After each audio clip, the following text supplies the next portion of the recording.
Discuss on poem entitled Poet Lover and Bird Watcher, which is given by Nazim Ezekiel. Rhyme scheme of this poem is A B B A A C D C D D, and the basic theme of this poem is patience. In first stanza, the poet strikes a parallel between the poet, the lover, and the bird watcher. All three poets, the lover, the bird watcher, have one thing in common, that is to watch the moment and wait patiently. The bird watcher has to wait patiently the moment of the fluttering wings of the bird. The lover has to observe to wait patiently the moment of the calm and the dignified moment of the beloved. And the poet has to wait for the right moment when his mind is illumined and when inspiration drawn on him and the right word spontaneously come to him. In second stanza, the poet says that the slow moment in the three cases is rewarding. The bird watcher is rewarded when the bird is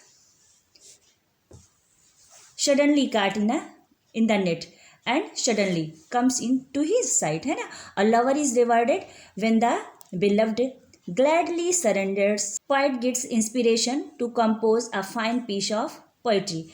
It is all the more rewarding if the bird watcher wants to observe birds of a rare kinds. He has to go to deserted place or to a place somewhere near the source of a river.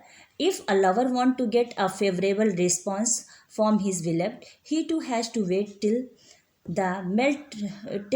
sea melt toward him. In the same way, the poet imagines himself a flying through the air and the waits restlessly until his mind is enlightened and he can be able to produce a poem. Now come to poem.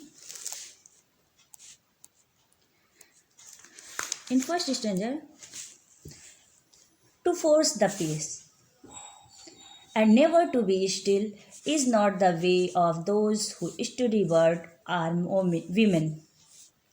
यहाँ पे देखिए ये word यहाँ से यहाँ तक to force the pace what express it once compelling oneself to make observation or to study in a particular area, यानी कि किसी भी व्यक्ति को स्वयं को एक विशेष क्षेत्र में अवलोकन करने या अध्ययन करने के लिए बाध्य करना है ना. तो यहाँ आगे क्या कर रहे हैं, नेवर टू बी स्टिल, यानी कि कहने का मतलब once keeping oneself ever busy in the task of study and observation and never begin inactive and monotonous are never feeling relaxed and continue to work. यानी कहने का मतलब किसी व्यक्ति को स्वयं को अध्ययन या अवलोकन के कार्य में व्यस्त रखना तथा कभी भी असक्रिय तथा नीरस न होना या कभी राहत न लेना या निरंतर उसी कार्य को करते रहना है ना. तो ये सब चीज़ें एक्सप्रेस की गई हैं, यानी कि बिल्कुल रुकना नहीं, उस काम को लगातार करते रहना है ना. और बोल रहे हैं इज़ नॉट द वे, यानी कि ये रास्ता नहीं, ये तरीका नहीं है. किन लोगों के लिए, आगे देखिए एक्सप्रेस भी करते हैं, of those who study word are women. The best poets wait for words, यानी कि इन सब के लिए ये सिचुएशन नहीं जारी की जा सकती जो ऊपर बताई जा गई है. कंटिन्यूटी काम करते रहना किसी भी क्षेत्र में और बिल्कुल रिलैक्स न करना, तो ये उन लोगों के ऊपर नहीं जो है लागू की जा सकती. किसके ऊपर है ना. It is not the right and proper way to take in any special spare. और कौन सा spare, those who study the world, observe their nature and activities, do not make any haste in their sphere. यानी कि जो किसे ध्यान से देखते हैं, पक्षियों को ध्यान से देखते हैं, उनका अध्ययन करते हैं, उनके स्वभाव के, उनकी गतिविधियों के बारे में जानते हैं. उनके क्षेत्र में कोई शीघ्रता नहीं हो सकती, यानी कि वो इस काम को बहुत जल्दी से नहीं कर सकते हैं, है ना. और दूसरा कौन व्यक्ति, ऑफ वुमेन क्या एक्सप्रेस कर रहा है, are those who study the women's nature and their tendencies, है ना. Never force themselves to make haste. If they make hurry they will not get the positive and favourable result. बोले कि अगर कोई किसी महिला के बारे में अच्छे से जानना चाहता है तो उसको भी पेशेंसली वेट करना पड़ेगा, है ना, कि उसके स्वभाव, चरित्र, मनोवृत्तियों को जानने के लिए, प्रवृत्तियों को जानने के लिए, है ना. और अगर वो जल्दी करेगा तो उसका परिणाम अच्छा नहीं होगा, उसके कहने का मतलब है ना. तो और उसके साथ साथ ही तीसरा किसके लिए एक्सप्रेस कर रहे हैं, पोइट के लिए, है ना, कि जिस तरह वर्ड वाचर को पेशेंस की ज़रूरत होती है उसी तरह किसे ज़रूरत होती है, एक लवर को अपनी विलव्ड के बारे में जानने के लिए, और उसके साथ साथ ही किसे जो है पेशेंस की ज़रूरत है, एक पोइट को। अब पोइट को कैसे ज़रूरत होती है, the best poet are those who are free from the foundation of time. They do not have certain time for composing their poems. They stop writing when they are completely out of expressive word, or when their minds are empty and they cannot find suitable word for their poetry. They start writing when the inspiration dawns, है ना, on them and the right words spontaneously come to them. कहने का मतलब श्रेष्ठ कवि वही है जो समय के बंधन से मुक्त है तथा जो कविताओं की रचना करने के लिए कोई निश्चित समय नहीं है उनके लिए, है ना, वो जब चाहे तब अपनी इच्छा के अनुसार जो है अपनी रचना कर सकते हैं। उनके पास प्रभावशाली शब्द यानी कि जब रहते हैं तभी वो अपनी रचनाओं को करते हैं, है ना, और जब नहीं रहते हैं, समाप्त हो जाते तो लिखना बंद कर देते हैं, है ना। मस्तिष्क शब्दों से जब खाली होते तो उसे लिखना बंद कर देते हैं। अपनी कविता के लिए कोई उचित शब्द नहीं खोज पाते हैं ना, तो क्या करते हैं, लिखना उसको बंद कर देते हैं। और जब अच्छे जो स्वतः ही विचार आते रहते हैं, है ना, सही शब्द उनके पास जब स्वतः आते रहते हैं तभी वो अपनी कविताओं को लिखते हैं। यानी कहने का मतलब वो सही सिचुएशन का इंतजार करते हैं।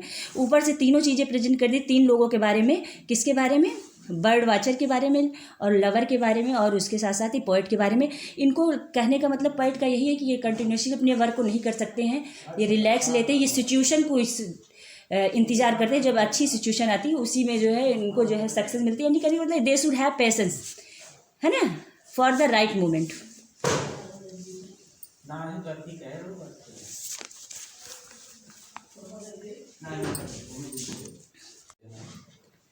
तो इस पूरे स्टेंजे में word are women symbolise the freedom, imagination and love and creativity. और इसके साथ साथ ही the poet's striking a parallel between the poet, lover and the bird watcher. ये स्पेशल है इस स्टेंजा में, है ना। और उसके साथ साथ ही क्या इसमें दिया गया है, the poets revealing the nature of poetic, है ना। और उसके साथ साथ ही क्या, come to next, the slow moment seems somehow to say much more. To watch the rare birds, you have to go along deserted lanes and where the rivers flow in silence near the source. अब यहाँ पे आपके poet क्या कहना चाह रहे हैं, source, है ना, सोर्स तक देखिए यहाँ, सोर्स आर बाई अ सोर, है ना, और remote and thorny like the heart's dark floor. और क्या कह रहे हैं यहाँ पे, कि कह रहे हैं कि in all these three cases, है ना, related to the poet, bird watcher and lovers, slow moment is worth passing and rewarding. यानी कि अगर ये लोग पेशेंसली यानी कि समय का, सही समय का इंतजार करते हैं तो उनके लिए जो है कैसा होता है, ये सब रिवार्ड देने लायक होता है, यानी कि अच्छा परिणाम उसके निकलते हैं। It express much more than the quick one, it proves that slow but constant wins reward, है ना, while waiting and watching for something, if one gets the result all of a sudden, it proves unbounded joy. कहने का मतलब यही है कि शीघ्रता की अपेक्षा अधिक, शीघ्रता जब करते हैं तो उन्हें अच्छा परिणाम नहीं मिलेगा। जब उसके लिए पेशेंसली से वेट करेंगे तो क्या होगा, उनके इनाम जो है अच्छे होंगे उसके, है ना। किसी चीज़ की प्रतीक्षा करने के दौरान यदि किसी व्यक्ति को जो अचानक परिणाम प्राप्त होता है तो कैसे होता है, वो कैसा होता है, फुल ऑफ जॉय, है ना, उससे असीमित आनंद की प्राप्ति होती है ना। और उसके यहाँ से देखिए, to watch the rare bird, है ना, किसी रेयर बर्ड को यानी कि असाधारण पंछी को ढूंढने के लिए हमें क्या करना पड़ता है ना, to watch the rare birds you have to go along deserted lanes and where the rivers flow in the silence near the source. और तो यहाँ से यहाँ तक देखिए, नियर द सोर्स, उसके साथ साथ ही बोल रहे हैं are by a source, reverse and thorny like the heart's dark floor. और कहने का मतलब है, if a someone want to find a more rare birds and to watch them, है ना, he has to go to deserted place and at some place near the source of river which is flowing silently or to a seashore which is remote and where it is difficult to reach, as difficult to reach as it is to probe the mysterious working of the human heart. A remote and the thorny seashore is here, compare to the human heart dark floor, है ना. It means the inner unexplored depth of human heart, है ना. कहने का मतलब है यदि कोई व्यक्ति बहुत ही अनोखे पंछी को खोजना चाहता है तो उसको देखने के लिए उसे कहाँ जाना पड़ेगा, वीरान स्थानों पर जाना पड़ेगा, नदी के स्रोत के पास जहाँ से शांति से नदी बह रही हो उस स्थान पर जाना पड़ेगा, समुद्र के किनारे जाना पड़ेगा, है ना. और उसके साथ साथ ही वहाँ पहुँचना, जहाँ पे पहुँचना कठिन है, उतना ही कठिन है जितना कि मानव हृदय के रहस्यमयी कार्य करने की का जांचना, यानी कि किसी भी मानव के हृदय के अंदर को जांचने के लिए उस स्थान पर पहुंचने के लिए जितना कठिन है उतना उस स्थान पर भी जाना कठिन है, जहाँ पे एक अच्छी वर्ड की हम कल्पना कर सकते हैं, जहाँ हमें मिलने की संभावना हो सकती है ना. और उसको जाने के लिए हमें कहाँ जाना पड़ेगा, दूरस्थ झाड़ीदार कटीले स्थानों पर जाना पड़ेगा, है ना. तो मनुष्य के हृदय के अंदर भी जो स्थिति है, वो स्थान है एकांत का, उसकी इससे कंपेयर की गई है ना. तो यानी कि मानव हृदय की आंतरिक तथा अनोखी गहराइयों को जानने के लिए और उस बर्ड की उस अच्छे प्लेस पे गेट करने के लिए हमें असाधारण स्थान पर जाना चाहिए, है ना. यहाँ पे सब एक्सप्रेस किया है ना. डेजर्टेड लेन पे जाना पड़ेगा, वेयर रिवर्स फ्लो, जहाँ नदियाँ बहती हैं, ना. साइलेंस नियर द सोर्स, जहाँ पर शांति रहती है, बाय द सोर्स, है ना. और रिमोट, दूर, थॉर्नी, जहाँ पर कटीली झाड़ियाँ यानी कि रेगिस्तान टाइप का, है ना. Like the hearts of dark floor, जैसे मनुष्य के हृदय में एकांत स्थान होता है वहाँ पर जाना कठिन होता है, इसे वहाँ भी पहुँचना कठिन है. Come to next. And there the women slowly turn around, not only flesh and bone but myths of light, with darkens at the core, and sense is found by poets lost in crooked, restless flights. The deaf can hear, the blind recover sight. कहने का मतलब यहाँ पे ये कहना चाह रहे हैं आपके poet, what the poet want to say, that if a man seeks a favorable response from his beloved, he too has to wait still. She melts toward him and remains not only a body made of flesh and bone, but becomes a myth of light with darkness at the core. है ना. In the same way, poets needs a lot of patience to be able to compose a poem. है ना. When he is unable to find suitable words for his poem, he sits on the back of imagination and goes in the world of thought. He writes restlessly until his mind is illumined with expensive words with which he can compose a poem, and then he will experience an evoking of his facilities of hearing and seeing. अब आके point यहाँ पे क्या कह रहे हैं, कह रहे हैं कि यदि एक व्यक्ति को अपनी प्रेमिका से अनुकूल प्रतिक्रिया प्राप्त होती हैं तो उसे भी तब तक इंतजार करना पड़ेगा जब तक कि क्या हो ना जाए, है ना, उसके लिए वो कोमल ना हो जाए उसकी प्रेमिका.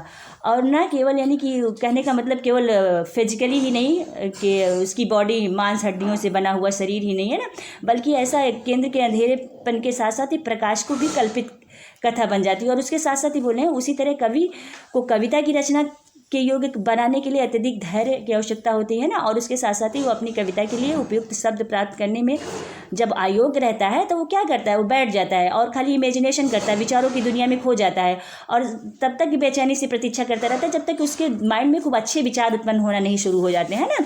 और जब वो अच्छे विचार उत्पन्न होना शुरू होंगे तभी वो उसको अच्छी कविता कंपोज करने की पावर मिलेगी.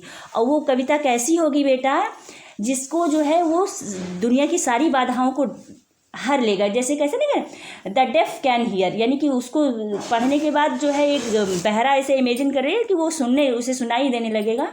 एंड ब्लाइंड रिकवर साइट, और ब्लाइंड क्या हो जाएगा, एक अंधा व्यक्ति, उसको रोशनी प्राप्त हो जाएगी. कहने का मतलब व्यक्ति के जीवन की सभी कठिनाइयों से दूर हो जाएगी, है ना. इस तरह की कविता का संकलन वो करेगा.